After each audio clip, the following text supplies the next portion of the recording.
Xitoy ishg'oliyatchilari tarafidan yig'ilish lagerlariga qamalgandan keyin shu yerda vafot bo'lgan 70 yoshli donliq Uyg'ur yozuvchi Nurmuhammad To'xti uchun juma namozidan keyin Istanbul Fatih jamoasida g'oyibona meyit namozi o'qildi. Namozga Sharq Turkiston tashkilotlar birligi, Buyuk Birlik partiyasi raisi Mustafa Dastici, ommaviy tashkilotlar vakillari va necha yuzlagan Sharq Turkistonlik qatnashdi. Xitoy xabarlari to'rining xabariga asoslanganda, atalmış avtonom rayonlik ishchilar uyushmasining muavin raisi Anvar Abdurahman intizomni xiloflik qilish jinoyati bilan tekshirilishga boshlagan. Anvar Abdurahman 1970-yili Bugur noyasida tug'ilgan bo'lib, 1993-yili partiyaga kirgandan boshlab turli vazifalarni o'tab kelgan.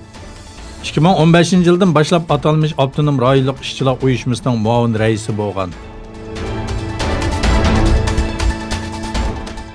Shimoliy Koreya taratqullarining xabar qilishicha, Xitoy davlat raisi Shi Jinping bilan Shimoliy Koreya raisi Kim Jong Un rayonning tinchligi va muqimligi uchun ikki davlat munosabatini kuchaytirish masalasida fikr birdakligi hosil qilgan. Chawshan axborot agentligining xabar qilishicha, ziyorat jarayonida Shi bilan Kim rayon masalalari va muhim xalqaro masalalar haqida fikr almashtirgan. Oxirida ikki davlat munosabatini kuchaytirishda fikr birdakligi hosil qilgan. Amerika prezidenti Donald Trump Eronga havo hujumi qilishni tasdiqlaganligi va oxirida buningdan voz kechganligi haqidagi bayonotiga tuzatish berdi. Trump Amerika NBC kanalining ziyoratini qabul qilganda, tunugungi yig'inda Eronga hujum qilish haqida oxirgi qarorni chiqarmaganligini aytdi. Trump butkul hujum tayyorligining qilinganligini, lekin oxirgi qarorning berilmaganligini bildirdi va oxirgacha yeshil chiroq yiqilmagandi, chunki ishlar o'zgarishi mumkin dedi.